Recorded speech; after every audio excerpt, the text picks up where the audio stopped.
A Reddit horror story, but not in the way we're used to. Let's check it out. Happily taking notes over here on how to make spells more messed up when I cast them. Don't mind me. Yeah, personally, I'm a fan of greasing female NPCs and making them have sex with my character. Ah, the r/RPG horror stories special. Love to see that we've reached the subreddit goal of making cameo appearances in other places. Absolutely love that for us. As for the actual story, massive scare quotes there, I will say that I love creative use of spells. But what I mean by creative and what that guy means by creative, they are two very, very different definitions.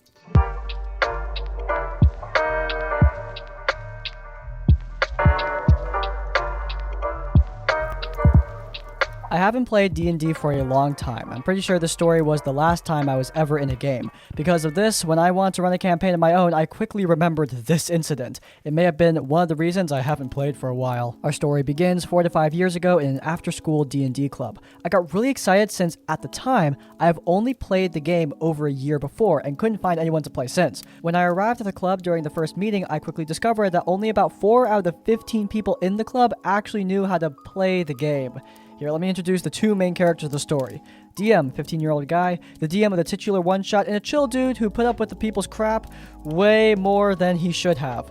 Barney, 14-year-old guy, problem player who came to this club at the same time as I did. These two knew each other as, you know, that classmate you share multiple classes with. They spent a lot of time at school talking about mostly school-related things, joking about how you were too antisocial to hang out outside school, but you wanted to say to yourself you have friends, so you just pretend you do? Yeah, that was their relationship. On the first meeting, we all eventually agreed on things like meeting times and that we were going to teach all the new players how to play. Barney decided he was going to teach all the players at once. The club took place in a geography classroom and he used the whole whiteboard to act as a teacher for the new players. This did not go well with the new players. Some were just bored and didn't pay attention as they got on their phones. Then Barney got upset and started to get loud as he aggressively drew stick figures on the board to demonstrate how skills worked, combat worked, etc.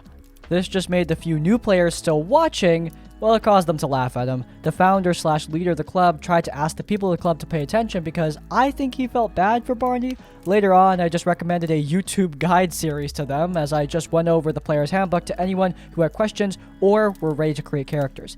And Barney just gave up. By the end of that first meeting, we all decided on who was DMing for each group's campaign and who the players were. We then all had a very quick session 0, but for a DM's one-shot, it was fine. The group was the DM, an 11-year-old boy who was new, a 12-year-old boy who was new, me, and Barney. The next meeting was our one-shot. It was early October, and the DM made his campaign a haunted house-themed one. There wasn't really much to the story, besides you meet in the tavern, hear about a haunted house nearby, and team up to investigate. This actually worked fine since DM had clarified that in Session 0, and our club meetings were only allowed to be 90 minutes tops, which doesn't really work with D&D, I know. So DM managed to actually design a more fun gamey experience than a roleplay experience, which made sense. Then came Barney with his character, who is the reason I gave him this fake name. 3rd level Warlock, Barney the Dinosaur. Now, at first, a couple of people laughed that was a funny character for one shot, but then the game actually began and things got really, really annoying. First, when we were in the tavern, Barney quickly began flirting with the bartender and made a joke about being Barney the bartender's boyfriend. And then he kept on going on and on about it, dragging out some very bad roleplay in the tavern, wasting time making inappropriate jokes of a sexual nature with some kids around that just wanted to play the game. I'm sure Barney wasn't trying to be weird, but from what I understood, he just wanted more laughs and attention. Not only was it unfunny and cringe, it made those players legitimately uncomfortable before DM kind of forced us out of the tavern. Remember when I said he was level 3? This was a one-shot for level 1 characters, but when confronted, DM quickly brushed it aside and said his encounters were too hard anyways. But when the DM threw in extra enemies to make things fairer, Barney just kept on eldritch blasting and cantrip killing the mimics and ghouls to death and not let any of the other characters have a moment to enjoy playing, their characters. The main reason the DM didn't let Barney just redo his character to level 1 was because they were stressed with meet time. And because the DM is usually laid back, he just let things go to make no one upset. But Barney took advantage of both these factors and made things harder for all the other players and the DM. Barney also didn't care about actually exploring the haunted house. He just wandered around as the new players who were inexperienced followed in tow because they didn't know what else to do. Eventually, they reached the gardens with only 10 minutes left in time before the school club rules that everyone that wasn't in the sports team had to leave. In the gardens, Barney seemed bored, so he logically decided to take complete control and agency from the dungeon master as he quickly realized how little time was left. Here is how that exchange went. I'm going to cast Minor Illusion. What exactly are you doing? I'm going to create a pile of fish to bait a dragon. What? Then, the dragon's gonna die for the bait and lose all its health from the impact of the crash. Then I'm gonna use Spare the Dying, Magic Initiate, to tame the dragon after waking it up. Can I roll Animal Handling? Wait, hold on. 22! Sure, you tamed the dragon. Awesome! I'm gonna take over the world with my OP dragon. The end. Yeah, sure. The end. I legitimately cannot guess what was going through his head at the time. As for the DM, I think he was just done with the game after seeing all the time wasted. I know this isn't a really serious horror story compared to a lot of nasty stuff I've seen on this sub. The new players were just quiet and weren't like scarred by this. The DM didn't spend weeks planning for this one shot, wasn't too upset by the outcome. He just had no agency by the end. Reading these horror stories reminded me of Barney and how he could have cared and made the one shot a good memory for some kids and their first time getting into D&D. So I thought it would be best if I did this for him. Let me explain. I quickly left the club for many reasons, but Barney was one of them. I quickly lost touch with the DM, but I was still in contact with Barney for a while. He's recently told me that he regrets his actions and realizes what an awful person he was. He wasn't helpful to the new players and made them feel uncomfortable for attention, disrespecting the DM and his one-shot, and did things without thinking of others. And most importantly, he made the game all about himself, having fun fulfilling his own fantasy. He was used to video games where he could be a jerk and no one held him accountable. After learning about this, I told him to post about it here and confess his actions and express his regret for what he did several years ago when he was a stupid teenager with mental to atone for being a bad player who ruined D&D for multiple people. If you're reading this, it means he most... Oh! Yeah, I get it. TLDR, I made an over-leveled character who acted inappropriately around new players who were just kids trying to get into D&D, and then I took all agency from the game, from them, and the DM for my own fun and fantasy as my mental health and antisocial issues shined. I was the problem player in my horror story. I'm not proud, and all I have is shame and regret. Regret is a hell of a thing, but remember not to beat yourself up too much over the cringy things you did as a child. When you were 14, you were dumb. It's just a fact of life that we all do dumb things, that we all wake up in the middle of the night with a cold sweat remembering. It's part of the experience of being human, but at the end of the day, learning from those mistakes is what makes us better humans. And it looks like OP here learned from their mistakes. Look, this is definitely problem player behavior, but again, learning is the important part. Learning that main character syndrome isn't good, that taking away agency from other players, the DM isn't good, that teamwork is what makes this game great. All tabletop role-playing games great. Those are all lessons that we all are going to need to learn someday, and it's good that OP learned those lessons. Here at Crispy's Tavern, we love a lot of things, but character development is definitely among them. This happened to me a few months ago when I was DMing for like the second time. I played with a total of 4 players, so we all got along pretty well, but there was this one guy who seemed to space out randomly. Now, I do understand that nobody can listen to something for hours straight without a break, but this dude was extreme. He never asked for breaks though. Also, when it came to investigating, he never took part in it. Now I know why. Let me give you examples and tell you how our game almost broke apart because of him. So I sent the group into a cave where some orcs were holding villagers captive. I have realized that this guy sometimes spaces out randomly at this point. I have asked him before if he maybe suffers from something like ADHD, but he denied. But this time, he wasn't listening to it at all. So the group was in the cave, and since I was a DM newbie, I told him, "Behold, there is a trap in front of you," since I didn't know how to keep it secret and reveal it in a cool way. Well, guess who walked straight up into the trap? Exactly. This guy walks in and fails his dex save and takes 2d6 falling damage. Then they meet the group of orcs who told them to back off, otherwise they would kill the villager. Pi tries to negotiate with them, fails the persuasion roll and intimidation rolls, and the orcs attack. Now I specifically said that one orc at the back will keep on dashing to a villager who is locked up to kill him, and that guy, who was the only one having a bow, did not try to shoot him. So the party fails to rescue a villager, he gets killed, and then they ask why in all hells the problem player didn't even try to shoot the orc. His response? Wait, there was someone held captive? There was an awkward silence after this, since that's the reason for the whole encounter. There are more examples. The party arrived in a new town and I told them there was a blacksmith where they could try to find a new weapon for their fighter. So they bantered with the blacksmith for a couple of minutes and did some shopping. Me. Does anyone want to buy something? That guy. Wait, hold on. Where are we exactly? Like, dude. Another time, they were sent to an ancient temple where they had this glass window that showed them some of the homebrew ancient elven lore I created for my world. Players asked if there was more to the window, if the window was damaged at some parts, if the window had some lore they already knew about. Party continued, and then they bantered a bit about the window and the lore, and that guy responded, Wait, what window? I mean, the one that you guys just investigated. Wait, that was a window? After some time, this stuff became extremely frustrating and draining. I always try my best to describe my player's surroundings, but that guy really tested my patience and just made me question my skills. Then, I threw a boss battle at them. Since we were playing over Discord, you can hear background noises, and the guy seemed to be gaming. At least I have heard something like button smashing. Fight started, fight went on, and I told them that the boss, an evil mage, will try to poison a well in order to try to kill off a nearby village that treated him badly and all that. If they could get the vial with poison out of his hands, the village would be saved. Guess who didn't hear that despite me saying it? Yeah, exactly. When that guy's turn came up, he wanted to attack the wizard. I told him after he missed every attack that the evil wizard laughs at him and holds his vial of poison up in the air. Wait, a vial? What's in there? That was the point where I really have had enough. I am a very calm person and try to avoid any kind of argument, but that was the breaking point for me. I told him that if he could maybe find it in his heart to stop his damn computer game and focus on the campaign, he could probably just listen to what I say, and that I find it extremely rude and disrespectful, not only towards me as a DM who spends hours a week to try and come up with nice ideas in order for him to have fun, but also towards the others who are trying to enjoy the game together. He got defensive. I continued telling him that he either starts to be a productive member of the table or he has to leave. He instantly left the call in the Discord server. After that, my players tried to talk to him since I really did not have any nerves left for it, but he did not want to come back, said he felt bullied by me, and said he doesn't want to play at a table where he doesn't feel safe. I must admit, I am still incredibly mad at that guy and connect him now with my campaign. That's why I took a break from it, but promised my players I'll be back soon for them. That guy just really left a bad taste in my mouth, and I never want to lose my cool like that, but sometimes enough is enough.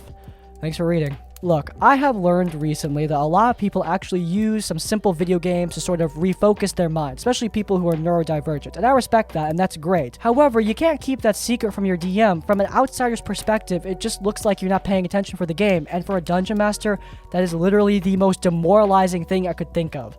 So yeah, if that's something that you absolutely need, tell your DM about it. That's not the only coping mechanism out there. Stuff like hand knitting is something I see a lot. One of my friends fiddles around with a silent keyboard while he plays. All those mechanisms are great, but you gotta tell your DM about it. Even if you just get distracted a lot for whatever reason, tell your DM about it. That open communication might have clarified the situation, but I have a feeling that guy wasn't really trying to open up the situation because there was nothing to open up. The DM asked him about any sort of neurodivergent issues or if he's doing this for a reason, and the guy just kind of stonewalled him, making me think that the dude just wanted to, I don't know, play competitive Call of Duty or something. Look, if that's the way you want to spend your free time, obviously that's fine, but it is definitely rude to do that while somebody is trying to run a game for both you and the rest of the party.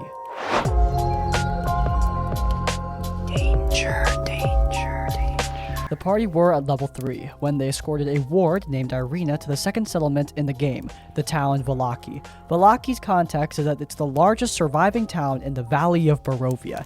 It is somewhat also a stronghold against vampires, werewolves, witches, and other creatures of the night. Naturally, they have a standing militia with their lieutenant, numero dos of the town, Isaac, at their head. What the party and everyone else didn't know is that Isaac is the long-lost brother of that ward, Irina. Isaac didn't know this either.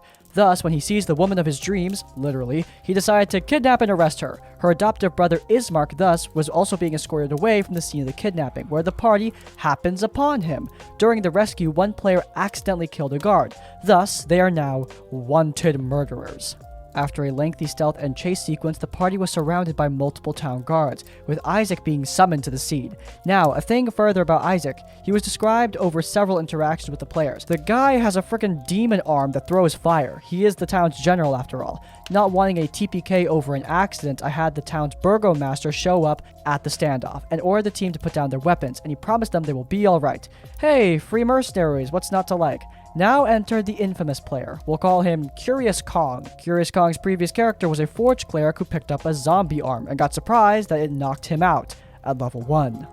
Curious Kong's character after this incident, foreshadowing, dun dun dun, was the solo bard who ran into a coffin shop upstairs with 5 vampire spawn. Curious Kong also loudly and publicly revealed the identity of a secret masked hero to a town full of spies as a way to gain clout towards the hero, and expected said hero to be friendly with him. Curious Kong was, by all intents and purposes, a very curious specimen.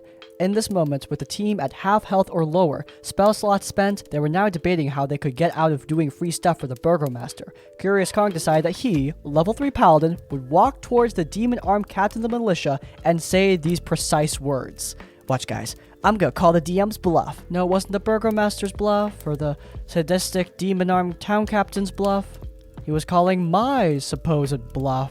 He attacked, rolled a nat 20, that's very nice. He smited, dealt around 40 plus damage, very nice indeed. Isaac went from a scratch to bloody, but Isaac immediately retaliated. He also rolled a crit. Whoops. His attack is normally 2d10 plus 4, it is now 4d10 plus 4. Whoops again. I rolled a total of 42 points of damage. Big whoops. The paladin had a max hit point total of 28, and at this time he only had 13 left. Very big whoops. As I described his head being lopped off clean from his shoulder, the Curious Kong was dumbfounded amidst his peers' laughter. He proclaimed that he didn't expect that Isaac would have actually killed him, and that was met with more laughter from his peers, reminding him that Isaac also burned someone alive for disobeying him. He then asked me after the game to maybe have the people immortalize him as a revolutionist standing up against tyranny. I answered that unless the team somehow completely salvaged the town, they won't, since the party was, wanted for murder. Curious Kong then asked how he could be a murderer when he was trying to liberate the town from the evil guards. I pointed out that said guard was also guarding them from werewolves and vampires. Curious Kong finally consigned, asked to roll up a bard who somehow knew about the tales of the dead paladin and therefore is dead set on immortalizing his legacy. There were many more twists and turns to the party afterwards, but this one moment will never cease to amaze me when I remember back to it. My initial reaction was, wow, that's a really off-the-cuff player character death. I usually wouldn't pull that kind of thing, but then I realized that at the end of the day, this paladin challenged a major figure in the campaign with 13 hit points, who also happened to have an army of guards on their side. I mean, no matter how that opening attack goes, there's no way he's making it out of that alive, especially since he just tried to kill the captain. Not happening. At the very least, it looks like the player took it in stride without getting too upset, and even created a cool new character to kind of bounce off of the legacy of their old character, even if it is a bit silly. While player character death isn't something that I think should be done too frequently, in cases like this, it is going to be an inevitability if the players don't learn that their actions have consequences. Unleashing a massive attack against the town captain in the middle of the square, yeah, that is definitely going to have consequences, especially with the whole demon arm thing.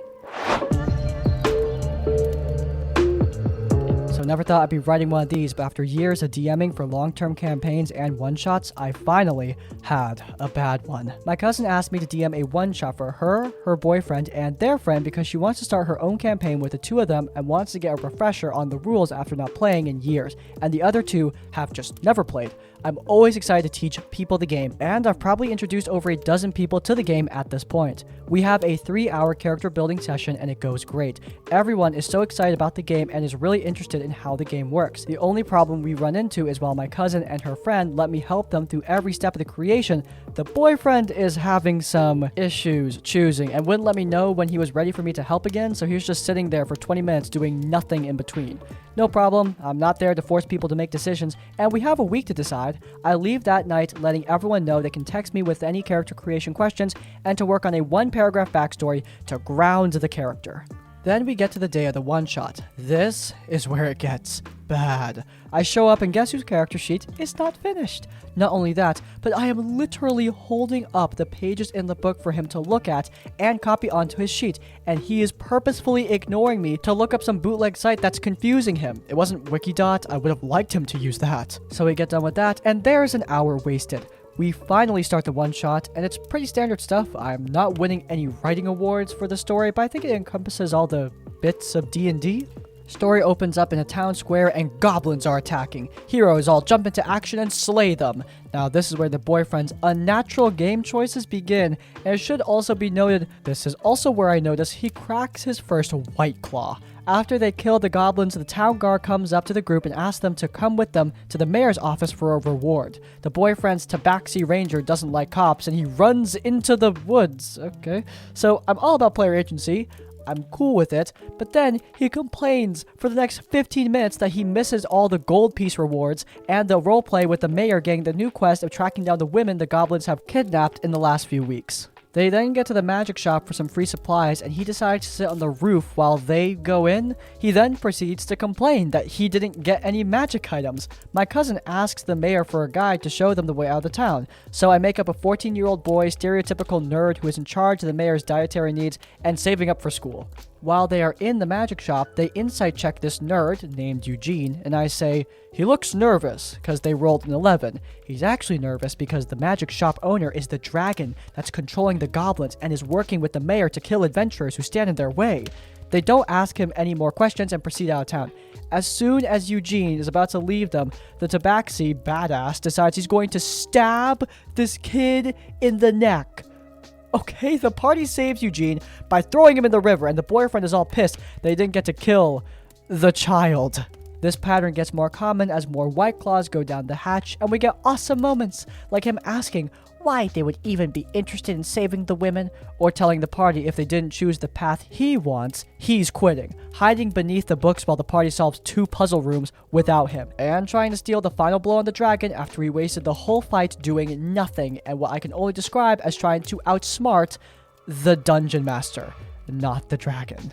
Ultimately, I let him know that it's not my job as a DM to give his character a reason to go on my adventure. He needs to react to things like a normal person, and he wouldn't be allowed at my table anytime soon since he made the game unfun for other players. Now, my cousin isn't even sure if she wants to run a campaign with her boyfriend in it at all. TLDR, douchebag drunk boyfriend ruins the game for his girlfriend and best friend by acting like a psychopath. Now, I do think that in terms of character involvement, it's on the DM and the players to work together to create characters that are going to fit into the adventure. However, if a DM presents you with an adventure, it's the classic Curse of Strahd principle. If you're going to play Curse of Strahd, your character needs to go to Barovia. You can't just refuse. And this boyfriend isn't just refusing to go on the adventure, he's actively trying to sabotage it, which is the worst kind of instigator. Look, I get it. At some games, that might be fun. But at most games, you need to be able to run the adventure in order for the adventure to be fun. And having some guy running around killing everything, well, that's not just a murder hobo problem, it's also a major problem for the DM in presenting the story to the other players. I think beyond just being a new player, this guy also had a hostile view of the DM as his enemy, which is not the case. The DM is playing your enemies, but they are trying to help you to experience the story, and trying to outsmart them is just going to result in a lot of dick-headed nonsense happening, like we see here. Alright, and that's going to be it for today's episode of RPG Horror Stories. I am recording this very, very late because I stayed up watching Legend of Vox Machina. I kind of want to get back to that, but while I do that, hey, you can leave a like on this video to let me know you enjoyed it. If you want to see more of my content, then you can check out our Tabletop Tavern Tip series, where we cover some tips for both DMs and players old and new. And while you're there in the cards, subscribe to Crispy's Tavern to get more of our content as it comes out. And finally, if you want to leave your own stories or thoughts, go down to the comments down below. If you can't think of a comment, leave the comment, not another White Claw, to let me know you made it to the end of the video. In essence, like, comment, subscribe. I will see you all next time. Farewell.